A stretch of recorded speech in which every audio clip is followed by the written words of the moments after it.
아버님, 이제 그만 나가세요. 여기는 제 집이에요. 며느리가 저를 보며 차갑게 내뱉은 그 말이 아직도 귓가에 맴돕니다. 불과 석 달 전만 해도 저를 향해 활짝 웃으며 아버님, 외롭지 않게 해드릴게요라고 했던 그 사람이 맞나 싶었습니다. 제가 평생 모은 돈으로 사준 집에서 제가 쫓겨나게 될 줄은 상상도 못했습니다. 안녕하세요, 시청 전에 구독과 좋아요를 눌러주시면 영상 제작에 큰 힘이 됩니다. 제 이름은 강일수입니다. 올해 72입니다. 평생을 몫으로 살아왔습니다. 16살 때부터 망치를 쥐었습니다. 손에 굳은 살이 박이고 허리가 휘도록 일했습니다. 톱을 들고 대패를 밀고 못을 박으며 다른 사람의 집을 지었습니다. 비가 오나 눈이 오나 현장에 나갔습니다. 손가락 하나 다치지 않은 날이 없었습니다. 그렇게 50년을 일했습니다. 한 푼, 두 푼 모았습니다. 술도 끊고 담배도 끊고 외식 한 번 하지 않고 저축했습니다. 아내도 저만큼 악착같이 살았습니다. 새벽 시장에 나가 일하고 남의 집 청소를 하며 돈을 모았습니다. 그렇게 모은 돈으로 두 채의 아파트를 샀습니다. 하나는 서울 변두리에 있는 20평짜리 제 집이었습니다. 다른 하나는 강남에 있는 30평짜리 아파트였습니다. 그 집은 큰아들에게 물려주려고 산 것이었습니다. 아들이 결혼할 때 명의를 넘겨줬습니다. 이 집에서 행복하게 살아라라고 말했습니다. 아내는 5해 전에 세상을 떠났습니다. 폐암이었습니다. 병원비로 제 적금을 모두 쓰고 연금까지 쪼개 썼지만 결국 아내를 보냈습니다. 장례식장에서 아들 둘이 울었습니다. 며느리들도 눈물을 흘렸습니다. 어머님, 편히 가세요라고 말했습니다. 아내를 보낸 후 저는 혼자가 됐습니다. 처음 몇 달은 견딜 수 없었습니다. 밥상에 혼자 앉으면 눈물이 났습니다. 잠자리에 누워도 아내가 없는 게 믿기지 않았습니다. 아침에 일어나면 여보라고 부르다가 대답이 없어서 정신을 차리곤 했습니다. 그래도 시간이 약이라고 했습니다. 1년쯤 지나니까 익숙해졌습니다. 혼자 밥을 해먹고 혼자 빨래를 하고 혼자 텔레비전을 봤습니다. 가끔 동네 경로당에 나가 친구들과 바둑을 두기도 했습니다. 외롭긴 했지만 그래도 괜찮았습니다. 제 집에서 제 마음대로 사는 게 편했습니다. 그런데 지난해 가을 큰아들이 갑자기 찾아왔습니다. 며느리와 손주 둘을 데리고 왔습니다. 아버지, 오랜만이에요라며 웃었습니다. 밥을 같이 먹었습니다. 손주들이 제 무릎에 앉았습니다. 할아버지 보고 싶었어요 라고 말했습니다. 그 말에 제 가슴이 뭉클했습니다. 식사를 마치고 나서 아들이 말을 꺼냈습니다. 아버지, 혼자 계시면 위험해요. 넘어지시기라도 하면 어쩌시려고요. 요즘 독거노인 사고 기사 많이 나오잖아요. 저희랑 같이 사세요. 며느리도 옆에서 거들었습니다. 아버님, 이제 외롭지 않게 해드릴게요. 맛있는 것도 해드리고요. 손주들도 아버님 보고 싶어 해요. 매일 같이 계시면 얼마나 좋아요. 솔직히 마음이 흔들렸습니다. 혼자 사는 게 익숙하긴 했지만 가족과 함께 사는 것도 나쁘지 않을 것 같았습니다. 손주들 웃음소리를 매일 듣고 따뜻한 밥상을 같이 나누는 것, 그게 바로 제가 꿈꿔온 노년이었습니다. 그래, 그럼 같이 살자. 내 집은 좁으니까 너희 집으로 갈게. 그렇게 대답한 순간 아들과 며느리의 얼굴에 환한 미소가 번졌습니다. 손주들도 할아버지 만세라며 좋아했습니다. 그 모습이 진심으로 기뻐하는 것 같았습니다. 하지만 그날의 선택이 제 남은 인생을 송두리째 뒤흔들 줄은 꿈에도 몰랐습니다. 그게 지옥의 시작인 줄 그땐 전혀 알지 못했습니다. 아버지, 어제도 똑같은 말씀하셨잖아요. 기억 안 나세요? 며느리가 저를 보며 웃었습니다. 하지만 그 웃음이 왠지 차가웠습니다. 저는 고개를 저었습니다. 아니야, 나 그런 말 한 적 없어. 하지만 며느리는 고개를 가로저었습니다. 아버님, 요즘 깜빡깜빡 하시는 것 같아요. 같이 산지 반년쯤 됐을 때였습니다. 처음 몇 달은 정말 좋았습니다. 손주들이 학교에서 돌아오면 제 방문을 두드렸습니다. 할아버지, 오늘 학교에서 이런 일 있었어요 라며 제잘거렸습니다. 저녁 시간이면 온 가족이 식탁에 둘러앉았습니다. 며느리가 차린 밥상은 푸짐했습니다. 아들이 아버지, 반찬 더 드세요라며 웃었습니다. 그때는 행복했습니다. 이렇게 사는 게 가족이구나 싶었습니다. 아내가 살아있을 때처럼 따뜻했습니다. 밤에 잠들 때도 마음이 편했습니다. 외롭지 않았습니다. 그런데 어느 날부터인가 뭔가 이상했습니다. 정확히 언제부터였는지는 기억나지 않습니다. 아마 석 달쯤 지났을 때였던 것 같습니다. 저녁 식사 중이었습니다. 제가 요즘 날씨가 참 춥네라고 말했습니다. 그러자 며느리가 웃으며 말했습니다. 아버님, 그 말씀 오늘만 세 번째세요. 저는 깜짝 놀랐습니다. 내가 그랬나? 며느리는 고개를 끄덕였습니다. 네, 아침에도 하셨고 점심에도 하셨어요. 이상했습니다. 저는 그런 기억이 없었습니다. 하지만 며느리가 거짓말을 할 이유도 없었습니다. 그냥 제가 잊어버린 건가 싶었습니다. 나이 들면 깜빡할 수도 있지 않나 생각했습니다. 며칠 후 또 그런 일이 있었습니다. 제가 아들에게 너 회사 일 어떠냐고 물었습니다. 그러자 아들이 난처한 표정을 지었습니다. 아버지, 아까도 물어보셨잖아요. 제가 잘 되고 있다고 말씀드렸는데요. 저는 당황했습니다. 내가 그랬나? 아들은 조용히 고개를 끄덕였습니다. 그때부터였습니다. 며느리와 아들이 자주 그런 말을 했습니다. 아버지, 그거 어제 말씀하셨어요. 아버님, 그건 벌써 물어보셨잖아요. 또 같은 말씀하시네요. 저는 점점 혼란스러워졌습니다. 정말 제가 같은 말을 반복한 걸까요? 제 기억에는 그런 적이 없었습니다. 하지만 가족들이 모두 그렇게 말하니 제가 틀린 것 같았습니다. 혹시 제가 치매에 걸린 건 아닐까 그런 생각도 들었습니다. 어느 날 저는 경로당에 나갔습니다.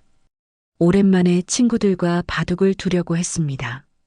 그런데 옆 동네 사는 박씨 할머니가 저를 보더니 조심스럽게 말했습니다. 일수 씨, 요즘 어디 불편하신 데 없으세요? 저는 고개를 갸웃거렸습니다. 아니요, 왜요? 박씨 할머니는 난처한 표정을 지었습니다. 아니, 며느리분이 그러시던데요. 요즘 정신이 좀 오락가락 하신다고. 저는 깜짝 놀랐습니다. 네, 뭐라고요? 박씨 할머니는 목소리를 낮췄습니다. 며느리분이 슈퍼에서 우리 딸한테 그러시더래요. 아버님이 요즘 같은 말을 자꾸 반복하시고 방금 한 일도 기억 못 하신다고. 제 가슴이 철렁 내려앉았습니다. 며느리가 밖에 나가서 그런 말을 하고 다닌다는 게 믿기지 않았습니다. 저는 아무렇지 않은 척 웃으며 말했습니다. 아, 그냥 농담으로 한 말일 거예요. 하지만 속으로는 화가 치밀었습니다. 집으로 돌아오는 길에 동네 약국 앞을 지나갔습니다. 약사 선생님이 저를 보고 말을 걸었습니다. 어르신, 요즘 영양제 드세요? 저는 고개를 저었습니다. 아니요. 약사 선생님은 조심스럽게 말했습니다. 며느님이 며칠 전에 오셔서 치매 예방약 알아보시던데요. 어르신 것 때문이라고 하시더라고요. 그 순간 온몸에 소름이 돋았습니다. 며느리가 제 등 뒤에서 그런 말을 하고 다녔다는 게 충격이었습니다. 저는 멀쩡했습니다. 깜빡하는 것도 없었습니다. 같은 말을 반복한 적도 없었습니다. 그런데 왜 며느리는 밖에 나가서 제가 치매에 걸린 것처럼 말하고 다니는 걸까요? 집에 돌아와서 며느리에게 물었습니다. 며느리, 내가 정말 같은 말을 자주 반복하나? 며느리는 안타까운 표정을 지었습니다. 아버님, 요즘 정말 그러세요. 걱정돼서 병원 한번 가보시는 게 어떨까 싶어요. 저는 화가 났습니다. 나는 멀쩡해. 내가 언제 같은 말을 했어. 구체적으로 말해봐. 며느리는 당황한 듯 말했습니다. 아버님, 화내지 마세요. 저도 아버님 걱정돼서 그러는 거예요. 그날 밤 저는 잠을 이룰 수 없었습니다. 뭔가 잘못되고 있었습니다. 며느리가 저를 이상한 사람으로 만들고 있었습니다. 동네 사람들에게 소문을 퍼뜨리고 있었습니다. 하지만 왜 그러는 걸까요? 이유를 알 수 없었습니다. 그리고 그때는 몰랐습니다. 이게 시작에 불과하다는 것을. 엄마, 할아버지 언제쯤 요양원 보내? 그날 밤 저는 그 말을 들었습니다. 새벽 2시쯤이었을 겁니다. 잠이 오지 않아 뒤척이다가 목이 말라 물을 마시러 일어났습니다. 방문을 살짝 열고 복도로 나가려던 순간 거실에서 들리는 목소리에 제 발이 멈췄습니다. 손주의 목소리였습니다. 고등학생인 큰 손자였습니다.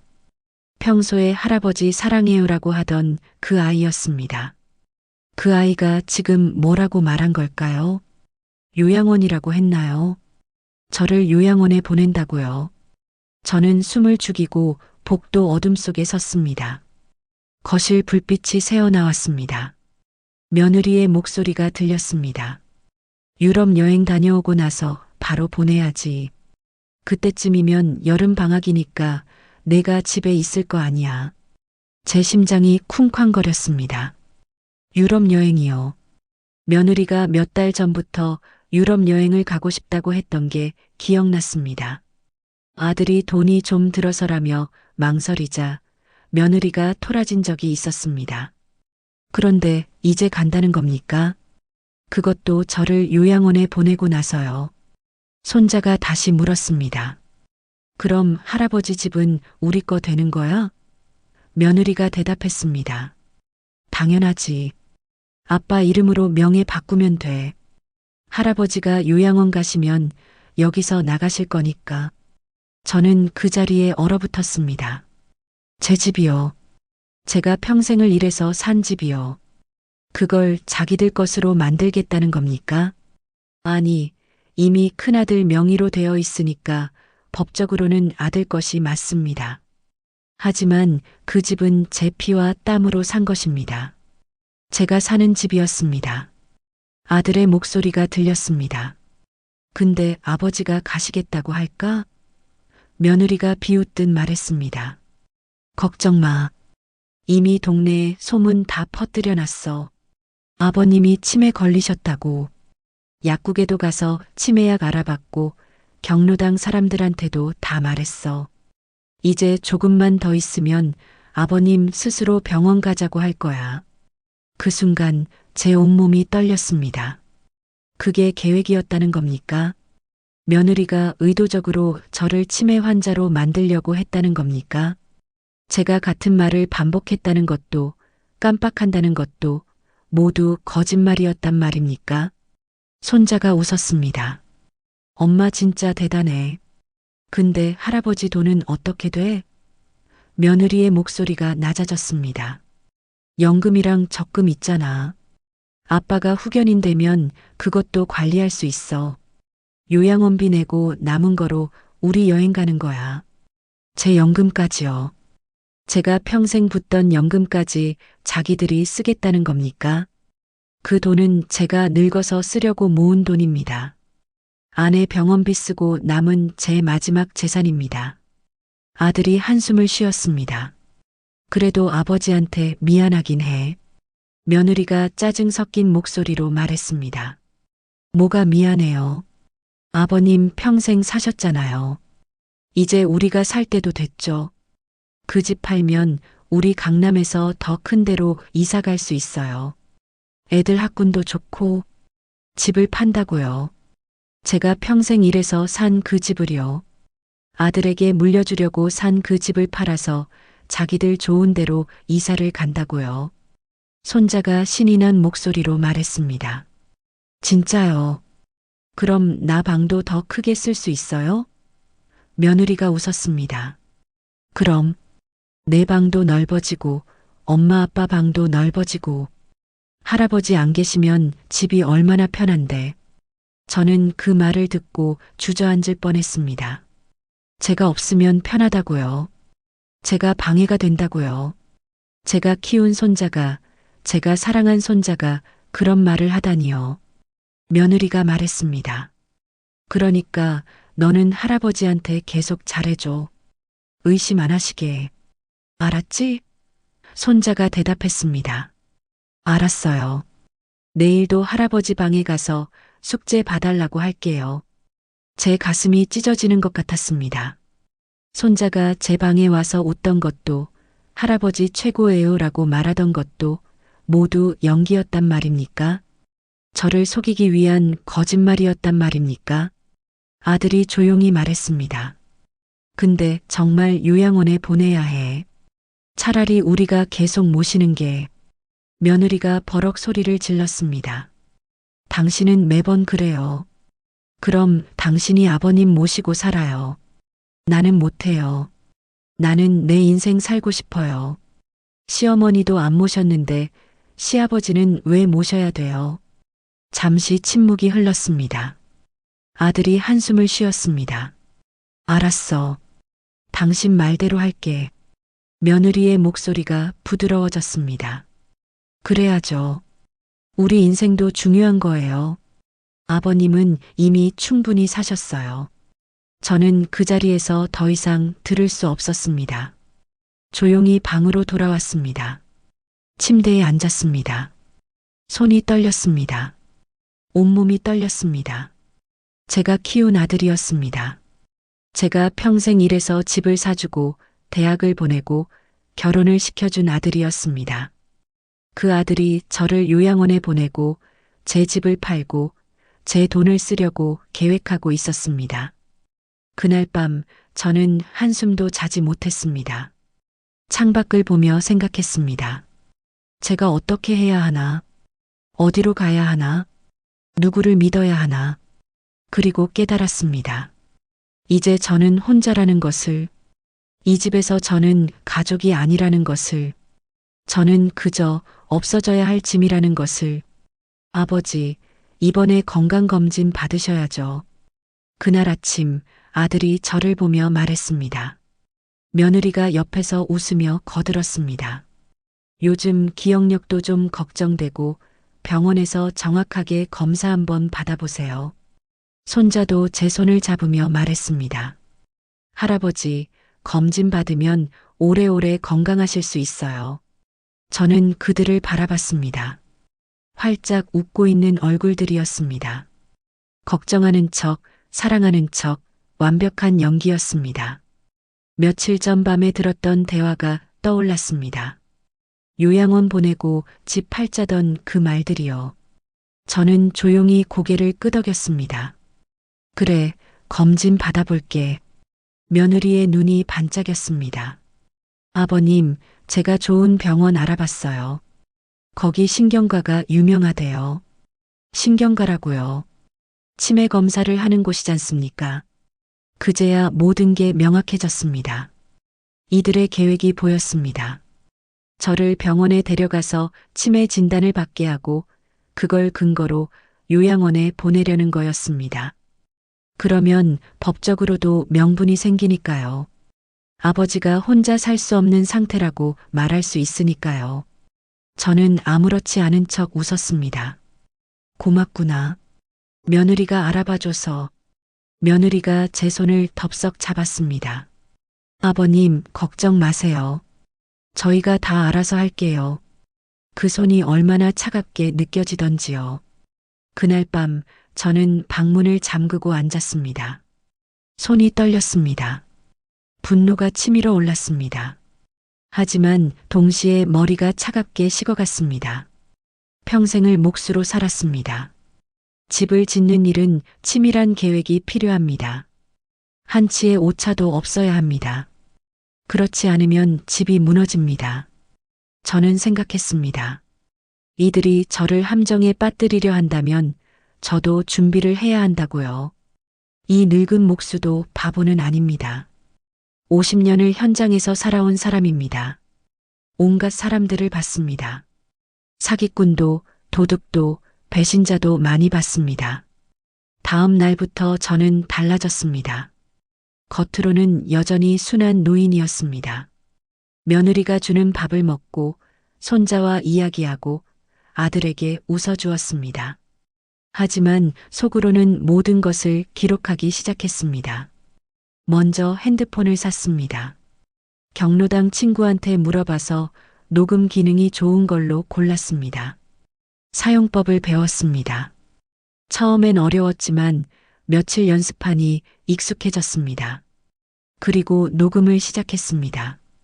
며느리가 아버님, 또 같은 말씀하셨어요 라고 할 때마다 녹음 버튼을 눌렀습니다. 제가 그런 말을 한 적이 없다는 걸 증명하기 위해서였습니다. 아들이 아버지, 요즘 깜빡하시죠라고 말할 때도 녹음했습니다. 며느리가 전화 통화하는 소리도 녹음했습니다. 어느 날 며느리가 친구에게 전화하며 말했습니다. 우리 시아버지 요즘 진짜 심해. 치매 온 것 같아. 곧 요양원 보내야 할 것 같아. 그 목소리를 또박또박 녹음했습니다. 그 다음엔 서류를 챙겼습니다. 제 방 서랍에 보관해둔 통장을 꺼냈습니다. 연금 통장, 적금 통장, 예금 통장이었습니다. 아들에게 맡기지 않은 게 천만다행이었습니다. 등기부등본도 떼어왔습니다. 큰아들 명의로 된 강남 아파트, 제 명의로 된 변두리 아파트 서류를 모두 챙겼습니다. 병원 기록도 준비했습니다. 지난달에 동네 병원에서 건강검진을 받았었습니다. 그때 의사 선생님이 어르신, 아주 건강하세요. 기억력 검사도 정상이에요라고 말씀하셨습니다. 그 기록을 떼어왔습니다. 제가 치매가 아니라는 증거였습니다. 경로당 친구들에게도 부탁했습니다. 내가 요즘 같은 말 반복하거나 이상한 행동하는 거 본 적 있어요? 친구들은 고개를 저었습니다. 아니, 일수 씨 멀쩡해. 바둑도 잘 두고 이야기도 잘하고. 저는 그들에게 부탁했습니다. 혹시 나중에 증언 좀 해줄 수 있어요? 내가 정상이었다고. 친구들은 흔쾌히 그러겠다고 했습니다. 며느리가 동네 사람들에게 퍼뜨린 소문도 정리했습니다. 박 씨 할머니를 찾아가서 물었습니다. 정확히 언제 며느리한테 그 말을 들었어요? 박 씨 할머니는 날짜를 기억하고 있었습니다. 약국 약사 선생님에게도 물었습니다. 며느리가 치매약 알아본 게 언제였죠? 약사 선생님도 날짜를 알려주셨습니다. 저는 공책에 하나하나 적어나갔습니다.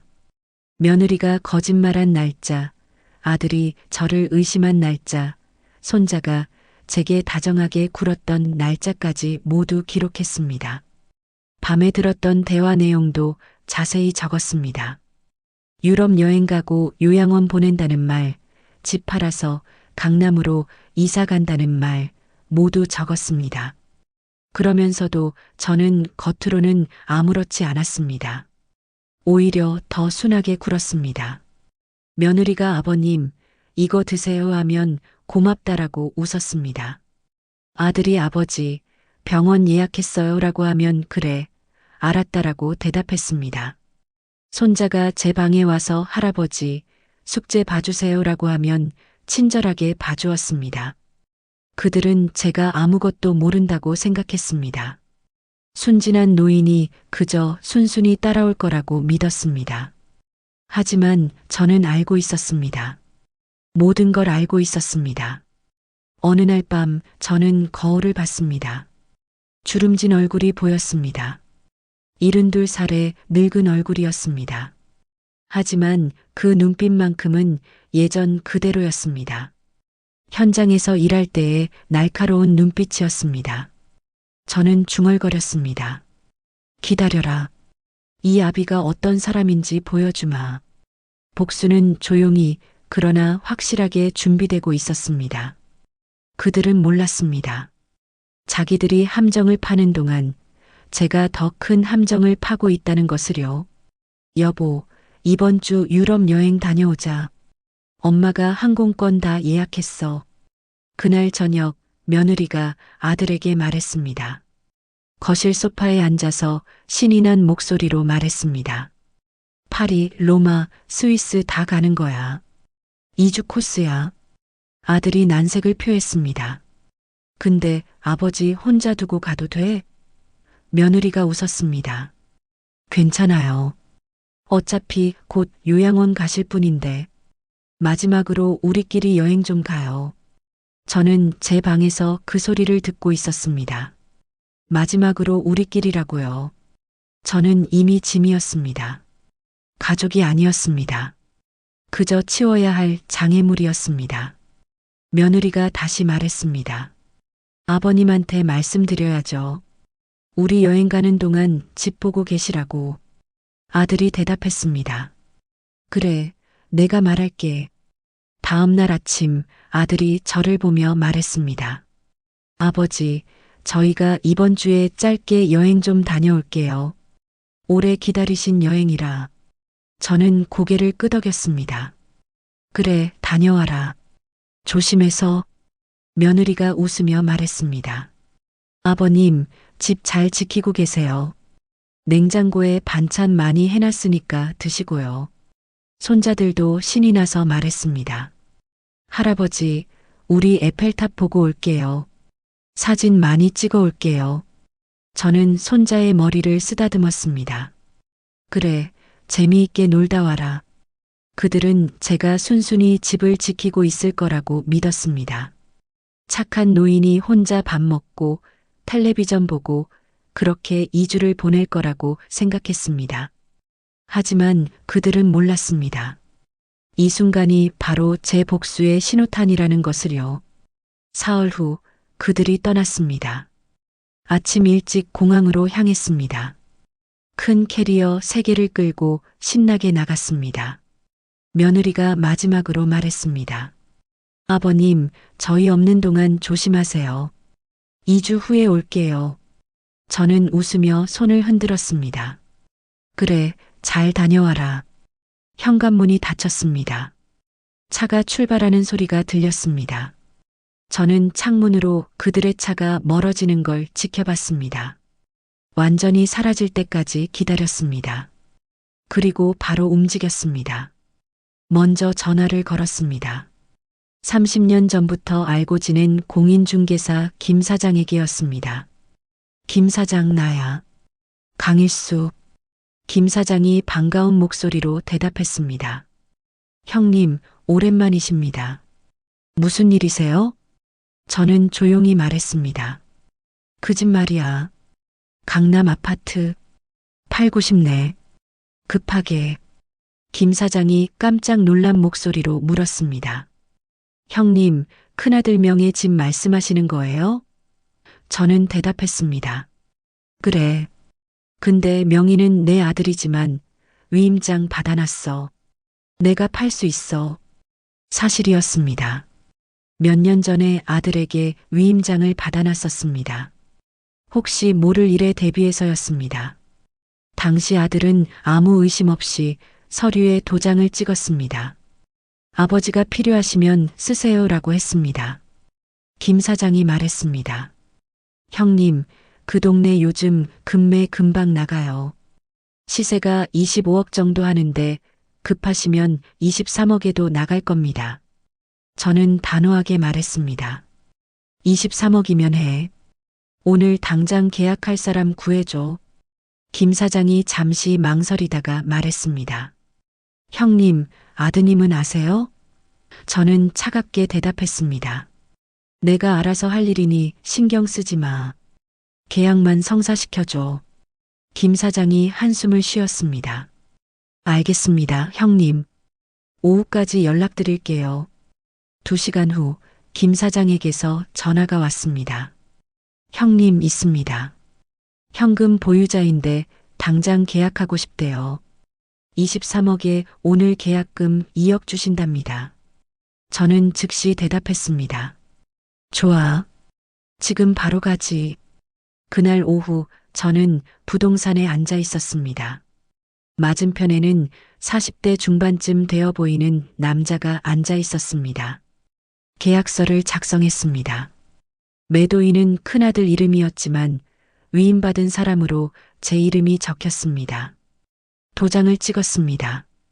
계약금 2억 원이 제 통장으로 들어왔습니다. 김 사장이 조심스럽게 물었습니다. 형님, 잔금은 언제로 할까요? 저는 말했습니다.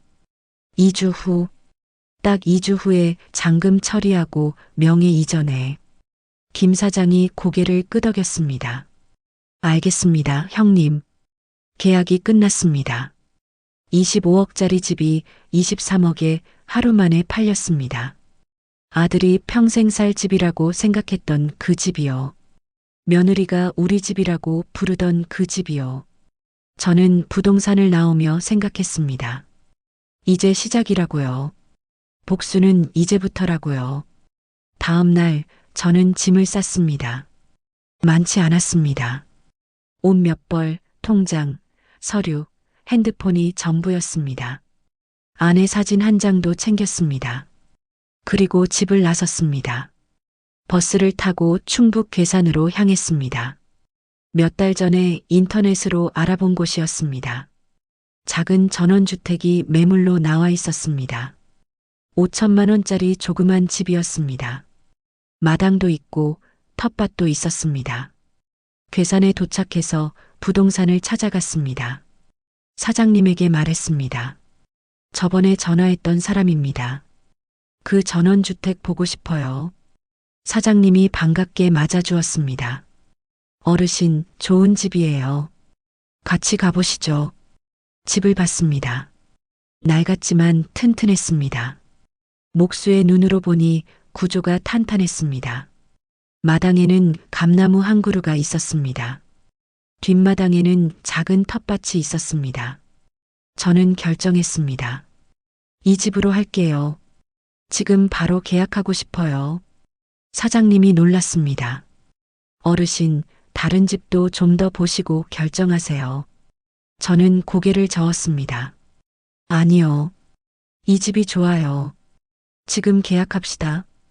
계약서를 썼습니다. 5천만 원 전액을 현금으로 지불했습니다. 제 이름으로 등기를 올렸습니다. 이제 이 집은 온전히 제 집이었습니다. 아무도 빼앗아갈 수 없는 제 집이었습니다. 그날 저녁 저는 새 집 마루에 앉았습니다. 빈집이었지만 마음이 편했습니다. 창밖으로 산이 보였습니다. 고요했습니다. 아무도 저를 치매 환자 취급하지 않았습니다. 아무도 저를 내쫓으려 하지 않았습니다. 저는 핸드폰을 꺼내 녹음 파일을 확인했습니다. 며느리의 목소리, 아들의 목소리, 손자의 목소리가 또렷했습니다. 모든 증거가 준비되어 있었습니다. 이제 2주만 기다리면 됐습니다.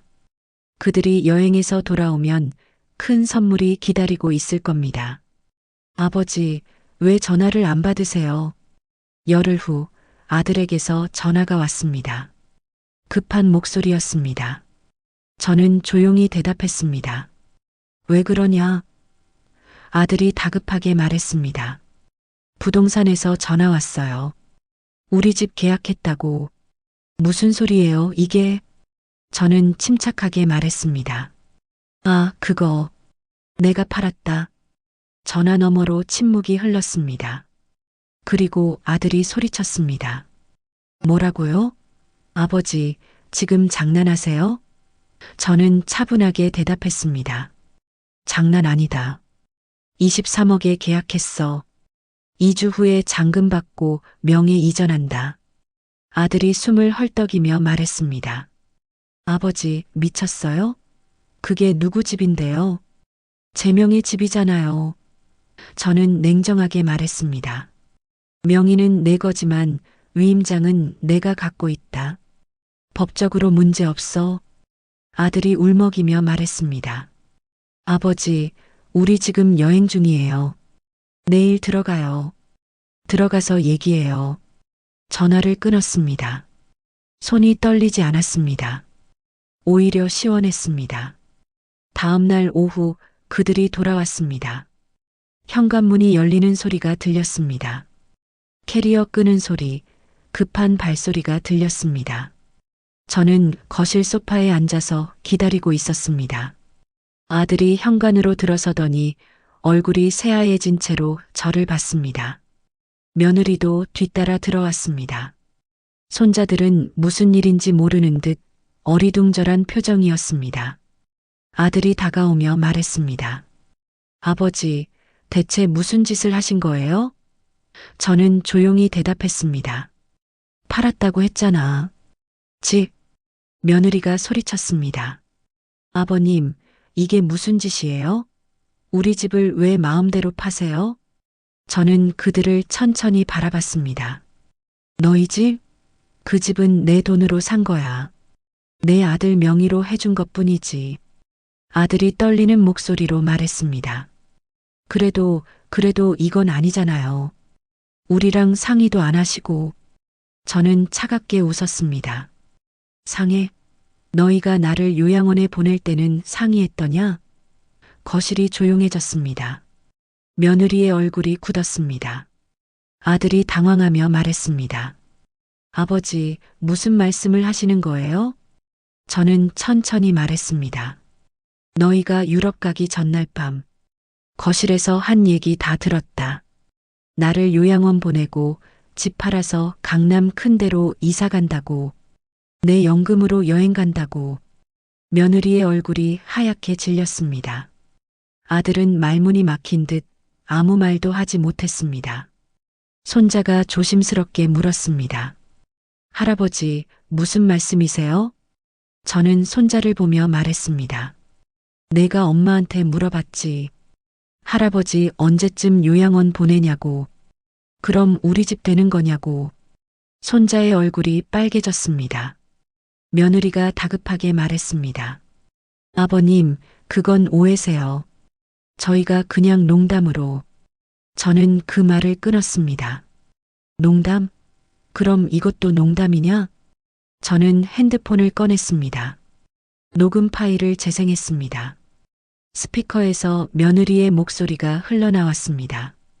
요양원 보내고 나면 집이 우리 거잖아. 23억이면 강남에서 더 큰 데로 갈 수 있어. 며느리의 목소리가 또렷하게 들렸습니다. 아버님 연금이랑 적금 있잖아. 그걸로 요양원비 내고 남은 거로 우리 여행 가는 거야. 거실 공기가 얼어붙었습니다. 다음 녹음이 재생됐습니다. 손자의 목소리였습니다. 엄마, 할아버지 없으면 집이 얼마나 편한데. 며느리가 웃는 소리가 들렸습니다. 그러니까 내가 할아버지한테 계속 잘해줘야지. 의심 안 하시게. 저는 핸드폰을 끄고 그들을 봤습니다. 며느리는 바닥을 보고 있었습니다. 아들은 눈물을 글썽이고 있었습니다. 손자는 고개를 숙인 채 말이 없었습니다. 저는 조용히 말했습니다. 너희가 나를 이용하려 했던 거 다 알고 있었어. 내가 치매라고 동네 사람들한테 소문 퍼뜨린 것도 알아. 약국에서 치매약 알아본 것도 알아. 며느리가 울먹이며 말했습니다. 아버님, 제발 오해 풀어주세요. 저는 고개를 저었습니다. 오해가 아니야. 증거가 다 있어. 너희가 한 말, 한 행동 다 기록했어. 저는 가방에서 서류 봉투를 꺼냈습니다. 여기 동네 사람들 진술서도 있어. 내가 나를 치매 환자로 만들려고 거짓말 퍼뜨린 거 다 증언했어. 아들이 무릎을 꿇으며 말했습니다. 아버지, 제발. 저희가 잘못했어요. 용서해 주세요. 저는 차갑게 말했습니다. 용서? 너희가 나한테 용서를 바라? 며느리가 울면서 말했습니다. 아버님, 집 팔면 우리 어디서 살아요? 애들 학교는 어떡하고요? 저는 냉정하게 대답했습니다. 그건 너희 문제야. 나는 내 돈으로 산 집을 내 마음대로 처분했을 뿐이야. 아들이 떨리는 목소리로 물었습니다. 그럼 아버지는 어디 가실 건데요? 저는 담담하게 말했습니다. 괴산에 집 샀다. 5천만 원짜리 작은 집. 거기서 혼자 살 거야. 며느리가 비웃듯 말했습니다. 5천만 원요? 그럼 나머지 돈은요? 저는 그녀를 똑바로 봤습니다. 23억에서 5천 빼면 22억 5천 남지. 그 돈으로 내가 편하게 살 거야. 너희 손에는 한 푼도 안 들어가. 아들이 절규하듯 말했습니다. 아버지, 정말 이러시는 거예요? 저 아버지 아들이잖아요. 저는 슬픈 눈으로 아들을 봤습니다. 아들, 자기 아버지를 요양원에 쳐넣으려는 게 아들이냐? 아버지 돈으로 여행 가려는 게 아들이냐? 거실이 조용했습니다. 아무도 말하지 못했습니다. 저는 가방을 들고 일어섰습니다. 나는 내일 괴산으로 간다. 이 집에서 나가는 건 너희가 아니라 나야. 하지만 기억해라. 너희가 나를 버린 게 아니라 내가 너희를 버린 거다. 현관으로 향하는데 아들이 뒤에서 울부짖었습니다. 아버지. 저는 돌아보지 않았습니다. 문을 열고 나갔습니다. 계단을 내려가며 저는 처음으로 눈물을 흘렸습니다. 하지만 후회는 없었습니다. 이게 제가 선택한 길이었으니까요. 괴산으로 떠난 지 일주일쯤 지났을 때 경로당 친구한테 전화가 왔습니다. 일수 씨, 큰일 났어. 내 아들 이야기가 동네에 다 퍼졌어. 저는 조용히 물었습니다. 무슨 이야기요? 친구가 말했습니다. 며느리가 시아버지를 치매 환자로 만들어서 요양원 보내려고 했다는 거. 그 녹음 파일이 동네 맘카페에 올라왔대. 난리 났어. 저는 아무 말 없이 들었습니다. 사실 제가 올린 겁니다. 익명으로요. 며칠 후 또 다른 소식이 들렸습니다. 아들이 회사에서 잘렸다고 했습니다. 큰 로펌에서 변호사로 일하던 아들이었습니다. 효자 변호사로 유명했었죠. 의뢰인들에게 부모님 모시고 사는 착한 사람이라고 소개되곤 했습니다. 그런데 녹음 파일이 회사에까지 퍼졌답니다. 누군가 로펌 게시판에 올렸다고 했습니다. 이런 사람이 변호사 자격이 있습니까? 라는 제목으로요. 대표 변호사가 아들을 불러서 말했답니다. 우리 로펌 이미지에 타격이 와. 자진 사퇴해주면 좋겠어. 아들은 항변했답니다. 이건 가족 문제입니다. 업무와는 상관없잖아요. 하지만 대표는 고개를 저었답니다. 변호사는 신뢰가 생명이야. 자기 아버지한테 이런 짓을 한 사람을 의뢰인들이 믿겠어? 결국 아들은 그날로 사표를 냈습니다. 며느리는 더 심했습니다. 동네 맘카페에서 완전히 매장됐습니다. 시아버지 학대녀라는 별명이 붙었습니다. 아파트 엘리베이터에서 이웃을 만나면 사람들이 수군거렸답니다. 슈퍼에 가면 주인이 째려봤답니다. 어느 날 며느리가 평소 친하게 지내던 엄마들한테 연락했답니다. 우리 애들이랑 놀이터에서 놀게 해줘.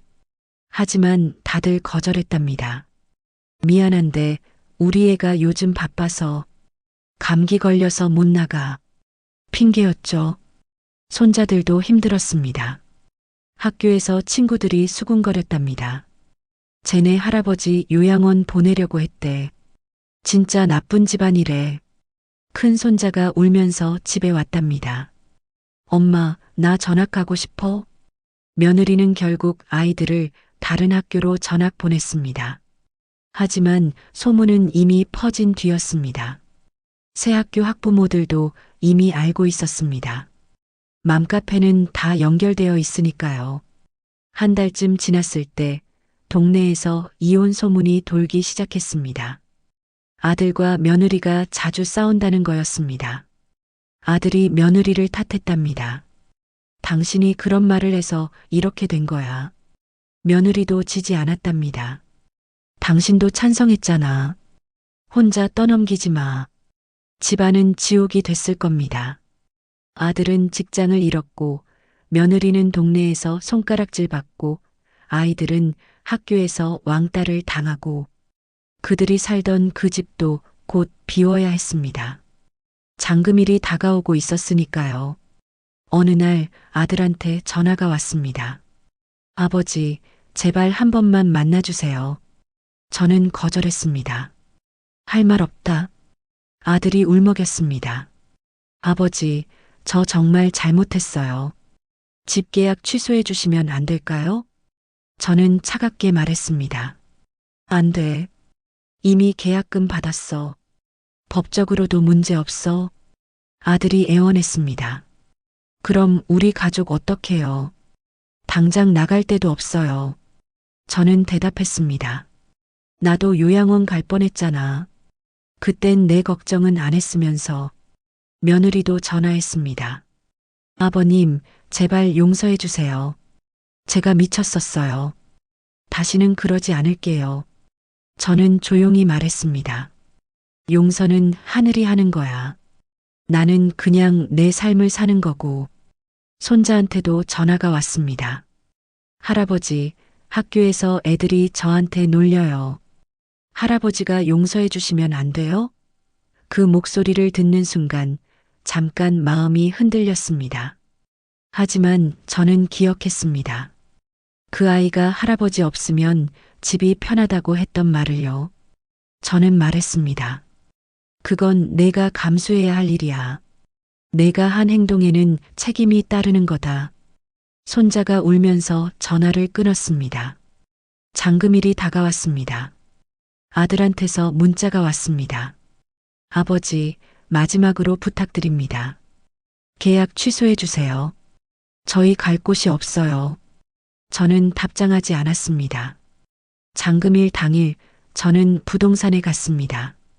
매수인이 와 있었습니다. 잔금 21억이 제 통장으로 들어왔습니다. 명의 이전 서류에 도장을 찍었습니다. 이제 그 집은 완전히 남의 집이 됐습니다. 부동산을 나오는데 김 사장이 조심스럽게 물었습니다. 형님, 아드님은 어디 가시래요? 저는 무심하게 말했습니다. 모르겠어. 내 알 바 아니야. 김 사장이 한숨을 쉬었습니다. 그래도 가족인데. 저는 그를 돌아봤습니다. 가족? 가족이 서로를 저렇게 대하나? 김 사장은 아무 말도 하지 못했습니다. 그날 저녁 괴산집 마루에 앉아서 차를 마셨습니다.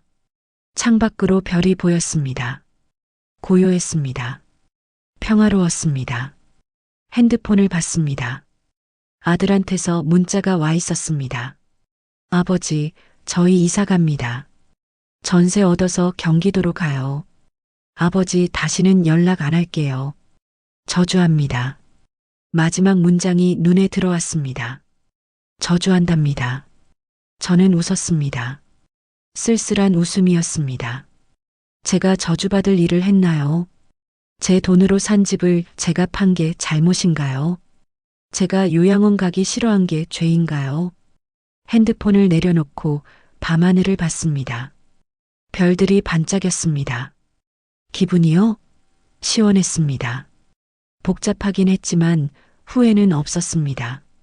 사람은 자기가 뿌린 대로 거두는 법입니다. 그들이 저에게 배신을 뿌렸으니 고통을 거둔 겁니다. 제가 잔인한 건가요? 아니면 정당한 건가요? 모르겠습니다. 하지만 한 가지는 확실합니다. 이제 저는 자유입니다. 아무도 저를 치매 환자 취급하지 않습니다. 아무도 저를 짐으로 여기지 않습니다. 이 작은 집에서 저는 온전히 제 삶을 삽니다. 그게 제가 원했던 노년입니다. 지금 저는 괴산의 작은 전원주택에 삽니다. 아침 6시면 눈이 떠집니다. 새소리가 알람입니다. 참새들이 지저귀고 까치가 울고 때로는 까마귀도 옵니다. 그 소리를 들으며 일어나 창문을 엽니다. 상쾌한 공기가 들어옵니다. 마당으로 나가 텃밭을 봅니다. 제가 직접 심은 상추가 자라고 있습니다. 고추도 심었고 토마토도 심었습니다. 매일 물을 주고 잡초를 뽑습니다. 손에 흙이 묻습니다. 목수였던 손이 이제는 농부의 손이 됐습니다. 아침은 간단하게 먹습니다. 밥 한 공기에 김치, 계란 후라이 하나면 충분합니다. 가끔은 텃밭에서 딴 상추를 싸 먹습니다. 직접 키운 채소는 맛이 다릅니다. 혼자 먹는 밥이 이렇게 꿀맛일 줄 몰랐습니다. 점심때쯤 되면 동네 어르신들이 찾아옵니다. 옆집 할아버지, 뒷집 할머니, 같이 밭이라는 친구들입니다. 마루에 둘러앉아 막걸리 한 잔씩 나눕니다. 일수 씨, 서울서 왔다며? 여기가 좋아? 물으면 저는 웃으며 대답합니다. 여기가 천국이에요. 그들은 제 사연을 압니다. 처음엔 조심스럽게 물었습니다. 자식들은 연락 안 와요? 저는 담담하게 말했습니다. 안 옵니다. 그게 더 좋아요. 그들은 고개를 끄덕였습니다. 그럴 수도 있지. 요즘 자식들 못 믿어. 저녁이면 된장찌개를 끓입니다. 두부 한 모 넣고 감자 몇 개 넣고 애호박 넣고 끓입니다. 구수한 냄새가 집 안가득 퍼집니다. 나무 냄새도 좋습니다. 장작을 떼면 연기가 피어오릅니다. 그 냄새를 맡으면 마음이 편안해집니다. 밤이면 마루에 앉아 차를 마십니다. 옥수수 수염차를 좋아합니다. 따뜻한 차를 마시며 창밖을 봅니다. 별이 보입니다. 서울에서는 볼 수 없었던 별들입니다. 쏟아질 듯 많은 별을 보며 생각합니다. 이게 진짜 삶이구나. 이제 누구의 눈치도 보지 않습니다. 아침에 늦잠 자고 싶으면 잡니다. 낮에 낮잠 자고 싶으면 잡니다. 텔레비전 보고 싶으면 보고 책 읽고 싶으면 읽습니다. 제 시간이 온전히 제 것입니다. 제 돈도 제 것입니다. 23억에서 집값 5천 빼고 남은 22억 5천만 원이 있습니다. 은행에 예금해 놨습니다. 이자만으로도 한 달에 100만 원이 넘게 나옵니다. 연금도 받습니다. 한 달에 80만 원씩 나옵니다. 충분합니다. 여기서 사는 데는 돈이 많이 들지 않습니다. 가끔 동네 경로당에 나갑니다. 할아버지들과 화투를 칩니다. 돈을 걸진 않습니다. 그냥 재미로 합니다. 지면 커피를 사고 이기면 커피를 얻어먹습니다. 다들 웃으며 놉니다. 어느 날 할머니 한 분이 말했습니다. 일수 씨, 표정이 많이 밝아졌어. 저는 웃었습니다. 그래요? 할머니가 고개를 끄덕였습니다. 처음 왔을 땐 얼굴이 굳어 있었는데 이제는 웃는 얼굴이 좋아 보여. 맞습니다. 저는 행복합니다. 혼자지만 외롭지 않습니다. 가족은 없지만 친구들이 있습니다. 큰 집은 없지만 제 집이 있습니다. 이게 제가 원했던 삶입니다. 가끔 아들 생각이 납니다. 며느리 생각도 나고 손자들 생각도 납니다. 그들이 지금 어떻게 살고 있을까? 잘 살고 있을까? 궁금하긴 합니다. 하지만 연락하고 싶진 않습니다. 그들이 저에게 한 짓을 잊을 수 없습니다. 어느 날 밤 거울을 봤습니다. 72살의 얼굴이 거기 있었습니다. 주름이 깊었습니다. 머리카락은 하얗게 샜습니다. 하지만 눈빛은 살아 있었습니다. 저는 거울 속 제 모습에게 말했습니다. 잘했어. 넌 잘했어. 몫으로 50년을 살았습니다. 힘들었습니다. 허리 아프고 손 아프고 다리 아팠습니다. 하지만 견뎠습니다. 가족을 위해서였습니다. 아이들 대학 보내고 집 사주고 결혼시켜주려고 악착같이 모았습니다. 그런데 그 가족이 저를 배신했습니다. 요양원에 보내려고 했습니다.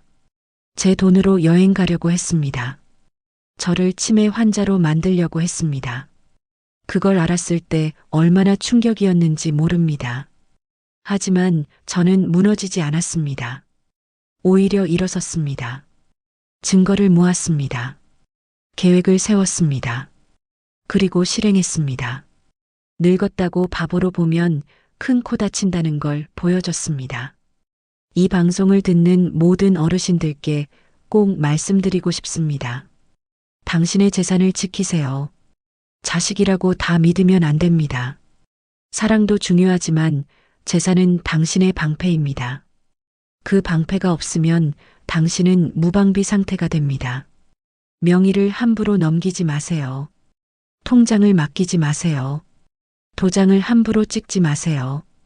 위임장을 쓸 때는 신중하세요. 한번 잘못하면 돌이킬 수 없습니다. 자식이 같이 살자고 하면 왜 그러는지 생각해 보세요. 정말 부모가 그리워서인지 아니면 다른 이유가 있는지 살펴보세요. 며느리나 사위가 너무 친절하면 의심하세요. 갑자기 친절해지는 데는 이유가 있습니다. 그리고 기억하세요. 늙은 손에도 힘이 있습니다. 여러분은 약하지 않습니다. 평생을 일하며 살아온 분들입니다. 그 경험과 지혜가 있습니다. 그걸 이용하세요. 당하고만 있지 마세요.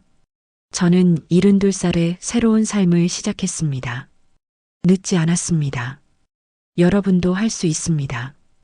용기를 내세요. 당신의 인생은 당신 것입니다. 누구에게도 빼앗기지 마세요. 지금 이 순간 저는 마루에 앉아 있습니다. 차를 마시며 이 글을 쓰고 있습니다. 창밖으로 달이 떠오르고 있습니다. 고요합니다. 평화롭습니다. 자유롭습니다. 이게 제가 원했던 노년입니다. 누구에게도 짐이 되지 않고 누구의 눈치도 보지 않고 온전히 제 삶을 사는 것. 그게 행복입니다. 여러분도 이런 행복을 누리시길 바랍니다. 당신의 남은 인생을 당신답게 사세요. 그게 제가 드리고 싶은 마지막 말씀입니다. 감사합니다. 제 이야기를 들어주셔서 감사합니다. 끝까지 시청해 주셔서 정말 감사합니다. 항상 건강하시고 행복하시길 바라겠습니다.